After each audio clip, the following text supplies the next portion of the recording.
my name is Amethyst with WTI, and if you are a Switch user and you like all things kawaii, then I have a product for you. This is the STOGA Panda controller in the color pink, and look at how cute it is.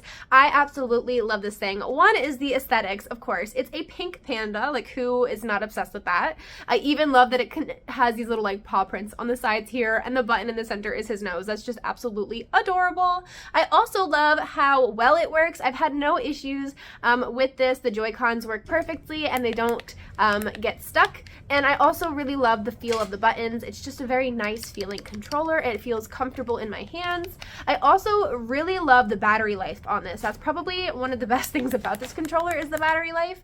I am very bad at charging my devices, and so I love that I can use this for a very long time without having any charging issues. And I also find that it charges really, really fast as well. The connection was super easy to my Switch. I've had no issues with the connection. I just love this controller so very much. And if you're looking for a cute controller for your Switch, I highly, highly recommend this one. Like, cannot recommend it enough.